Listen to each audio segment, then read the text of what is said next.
Hello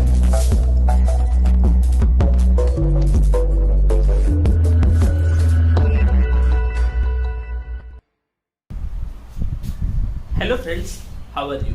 welcome to SST की पाठशाला। और आज के क्लास में हम लोग डिस्कस करने वाले हैं सेकुलरिज्म क्लास 8 चैप्टर 2 के बारे में। सेकुलरिज्म क्योंकि सिविक्स में क्लास 6 से लेकर के 12 तक सेकुलरिज्म और इसके डिफरेंट फीचर्स के बारे में पढ़ना है। तो आज के क्लास में हम लोग जानने वाले सेकुलरिज्म कहते किसको है, सेकुलरिज्म का इम्पैक्ट क्या होता है डेमोक्रेसी पे, सेकुलरिज्म कैसे रिलेट होता है सिटीजन्स और उनकी लाइफ से। अगर हम बात करते हैं सेकुलरिज्म की, सेकुलर स्टेट की, तो कहा किसको जाता है, किस सेंस में होता है? सेकुलर स्टेट या सेकुलरिज्म जो है वो आपके रिलीजन के सेंस में, यानी कि अगर किसी पर्सन के पास एक फ्रीडम है कि वो किसी भी रिलीजन को चूज कर रहा है, इसका मतलब कि वहां पर सेकुलरिज्म फॉलो हो रही है, वहां पे सेकुलर स्टेट वाली प्रिंसिपल है।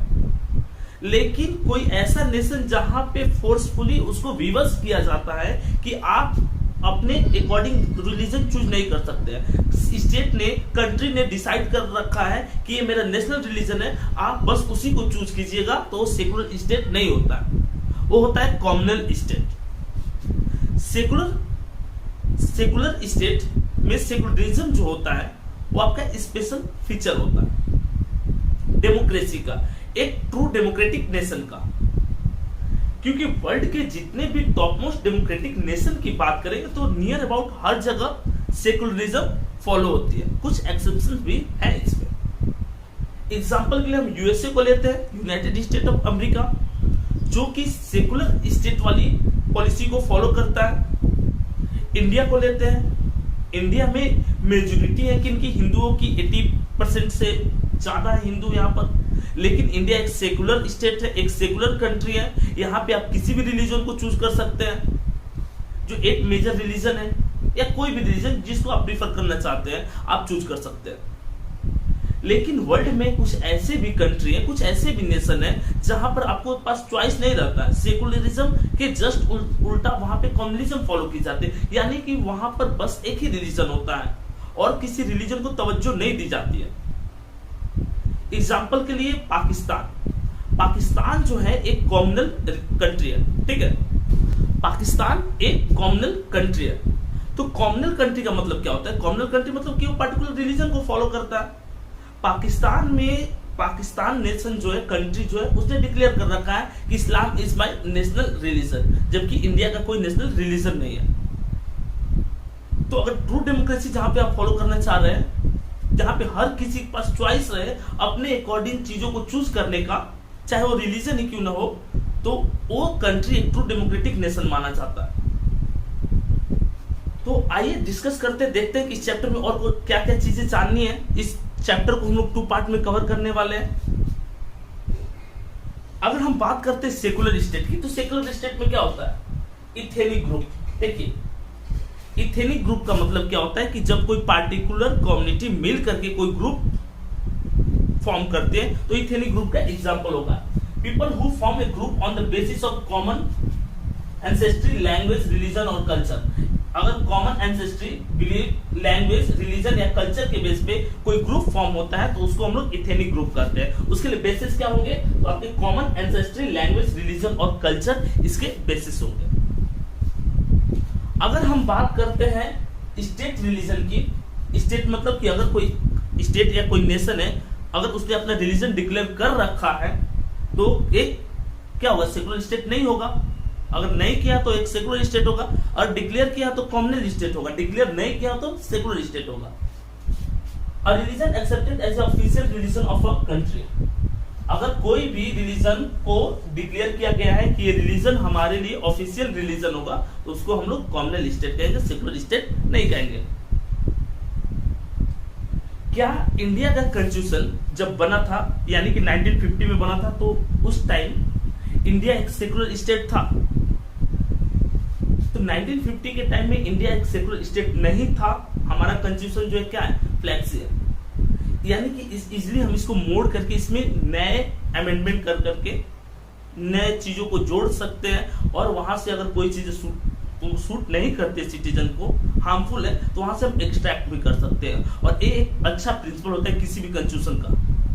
इससे क्या होती है कि देखिए सिचुएशन चेंज होता है, टाइम चेंज होता है, तो लोगों की रिक्वायरमेंट, सोशल जो कल्चर, सोशल फॉर्मेशन है, कल्चरल फॉर्मेशन है, कल्चरल बिलीव है, रिलीजियस बिलीव है, वो चेंज होते रहता है। तो उसके अकॉर्डिंग चाहिए कि आपके पास फीचर हो अमेंडमेंट वाले, जिसमें आप किसी भी लॉ को एक्सट्रैक्ट कर सके या कोई नया लॉ उसमें ऐड कर सके।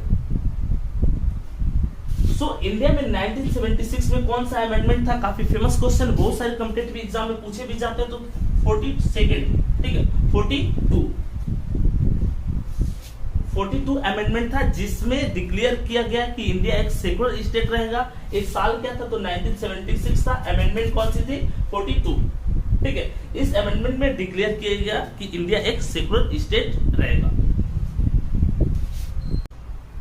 अ secular India means that there has no state relation. Secular India मतलब आज हम लोग डिस्कस किए हैं बहुत बार कि सेकुलर का मतलब क्या होगा कि इंडिया का कोई, जैसे इंडिया एक सेकुलर स्टेट है, एक सेकुलर कंट्री है, इसका मतलब है कि इंडिया का कोई अपना रिलीजन नहीं होगा। हर कोई अपनी चॉइस के अकॉर्डिंग रिलीजन चूज कर सकता है। The country neither support nor denies any religion it's rightful. नहीं कंट्री यानी कि गवर्नमेंट किसी रिलीजन को पार्टिकुलर सपोर्ट करेगी और नहीं किसी रिलीजन को डिनाई कर सकती है। गवर्नमेंट की तरफ से कोई प्रेफरेंसेस नहीं रहेगी। कौन चूज करेगा रिलीजन? तो सिटीजन की इंडिविजुअल चॉइस होगी रिलीजन चूज करना। एग्जाम्पल के लिए हम लोग दो कंट्री का एग्जाम्पल लेंगे कि एक होगा आपका कम्युनल नेशन और एक होगा सेकुलर नेशन। अब सेकुलरिज्म जहां पे फॉलो होती है वहां के क्या स्पेशल फीचर होते हैं कम्युनलिज्म वाले? कम्युनलिज्म का जीता जाता उदाहरण है आपका इंडिया का नेबरिंग कंट्री है श्रीलंका, जहां पर स्पाई चार्ट के थ्रू अगर हम लोग देखेंगे तो 74% जो है यहाँ पे सिन्हालाज रहते हैं जो बुद्धिज्म को फॉलो करते हैं। किस चीज को फॉलो करते हैं? बुद्धिज्म को। 74%, तो 74% बुद्धिज्म को फॉलो करते हैं और सिन्हाला लैंग्वेज को बोलते हैं। तो वहां की जो गवर्नमेंट, जब श्रीलंका फ्री हुआ था 1948 में, ठीक है, तो फ्री होने के बाद 1956 में एक एक्ट लाती है, जिस एक्ट के अकॉर्डिंग सारे प्रेफरेंसेस, सारे स्पेशल पावर जो है वो बुद्धिज्म को दे दी जाती है, जो सिन्हाला लैंग्वेज को बोलते थे। इसका नेगेटिव आउटकम्स क्या होगी? श्रीलंका में सिविल वॉर वाली सिचुएशन काफी सालों तक रही। लिट्टे जो तमिल लोगों का एक इलीगल ऑर्गेनाइजेशन था, लगातार कॉन्फ्लिक्ट होता था श्रीलंकन गवर्नमेंट से और उन लोगों के बीच में। तो अगर आप किसी पर्टिकुलर कम्युनिटी को ज्यादा प्रीफर कीजिएगा एज ए गवर्नमेंट, तो उस सिचुएशन में सिविल वॉर होती है और कहीं भी कम्युनिज्म जो है वो सपोर्टिव नहीं होता है।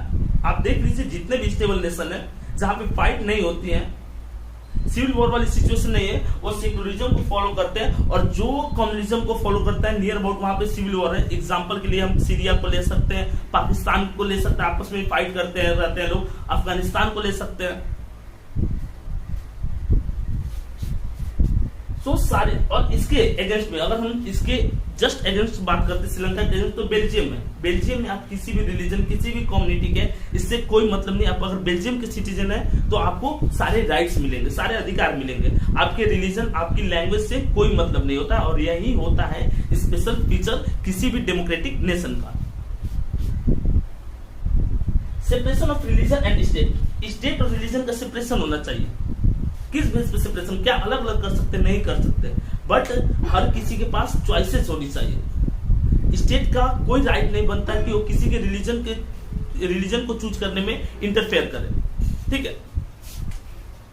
प्रोटेक्शन ऑफ इंडिविजुअल फ्रीडम, जैसे इंडिया में जो सिटीजन है उनको डिफरेंट राइट्स मिले हुए, फंडामेंटल राइट जो 6 है, उसके अकॉर्डिंग क्या है, हमारे पास एक राइट है कि हम अपने किसी भी रिलीजन को चूज कर सकते हैं जो हमको अच्छा लगता है, ठीक है। Protected and democratic fabric of nation, और अगर ये फीचर हमारे पास रहेंगे तो उससे हमारी डेमोक्रेसी जो है वो स्ट्रांग होगी। इस स्पेशल फीचर के बाद क्या होगी? इस स्पेशल फीचर के बाद हमारी डेमोक्रेसी स्ट्रांग होगी। स्पेशल फीचर क्या है यहाँ पे? सेकुलरिज्म जो है, सेकुलर स्टेट वाली जो फीलिंग है वो हमारे लिए यहाँ पे स्पेशल फीचर है। अगर इंडियन सेकुलरिज्म की बात करते हैं, इंडियन सेकुलरिज्म कब इंट्रोड्यूस हुआ? 1976 में। कौन सा अमेंडमेंट था? 42 अमेंडमेंट था। फंडामेंटल राइट्स, इंडियन सेकुलरिज्म में जो इंपॉर्टेंट रोल प्ले करता है वो है आपका fundamental rights. Legacy of French revolution 1789। अब एक क्वेश्चन पूछा जाएगा आपसे कि फंडामेंटल राइट वाला कॉन्सेप्ट कहां से लिया गया। फंडामेंटल राइट वाला कॉन्सेप्ट जो है फ्रेंच रिवॉल्यूशन हुआ था 14 जुलाई 1789 को, तो वहां से लिया गया फंडामेंटल राइट्स। अगर हम बात करते हैं बिल ऑफ राइट्स की, तो बिल ऑफ राइट्स जो है 1791 एक टाइम था जिस टाइम यूएसए फ्री हो चुका था और वो अपना कॉन्स्टिट्यूशन बना चुका था। तो बिल ऑफ राइट्स जो है यूएसए के कॉन्स्टिट्यूशन से दिया गया 1791। पहले ही आपको बताया जा चुका है कि इंडिया के कॉन्स्टिट्यूशन में जो बहुत सारे अच्छे फीचर्स हैं वो अलग अलग नेशन से लिए गए ताकि और भी ज्यादा सुटेबल हो सके हमारा कॉन्स्टिट्यूशन।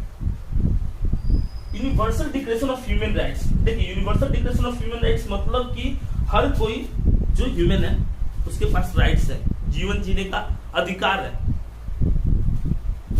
और इस राइट्स को कहां से लिया गया है? यूएन असेंबली 1948 में। कब फॉर्म हुआ था यूनाइटेड नेशन? बहुत ही फेमस क्वेश्चन है, 1945 को 24 अक्टूबर। तो इसको याद रखिएगा आप लोग, ठीक है। कितने राइट्स है इसमें? तो ह्यूमन राइट्स में 30 राइट्स है। Secularism is further extend to the fundamental rights. Secularism कहीं ना कहीं फंडामेंटल राइट्स के चलते सेक्युलरिज्म क्या होता है? स्ट्रांग होता है। सपोज कीजिए कि आपके पास फंडामेंटल राइट्स नहीं है तो फिर सेक्युलरिज्म का कोई मतलब नहीं रह जाएगा। आप गवर्नमेंट आपको कभी फोर्सफुली क्या बोलेगी कि आप किसी रिलीजन को फॉलो कीजिए। तो इस तरह से हमारा पार्ट 1 जो है वो कवर होता है। पार्ट 2 में जो इसके रिमेनिंग पॉइंट है उसको हम डिस्कस करने वाले हैं। और अगर आपको एसएसटी से रिलेटेड कोई भी क्वेश्चंस जानना हो, डिस्कस करना हो, तो आप हमारे टेलीग्राम ग्रुप को ज्वाइन कीजिए, जिसमें हम लोग डेली क्लास वाइज डिस्कशन करते हैं। कुछ कॉमन क्विज भी दिया जाता है वहां पर। आप हमारे ऐप को डाउनलोड कर सकते हैं जहां पे सारे सब्जेक्ट से रिलेटेड नोट्स प्रोवाइड किया जाता है, क्वेश्चन आंसर प्रोवाइड किया जाता है, एग्जाम पैटर्न जो आपका बोर्ड बेसिस है उसके अकॉर्डिंग एमसीक्यू और क्वेश्चंस प्रोवाइड किए जाते हैं। इसके अलावा बहुत सारे सोशल नेटवर्किंग साइट जैसे टेलीग्राम, फेसबुक, इंस्टा, इन सब के थ्रू भी आप हमसे जुड़ सकते हैं। आप मैसेज करके पूछ सकते हैं एसएसटी से रिलेटेड क्वेश्चंस और इंटरेस्टिंग फैक्ट्स जान सकते हैं इन जगहों पर। तो चलिए मिलते हैं नेक्स्ट वीडियो के साथ।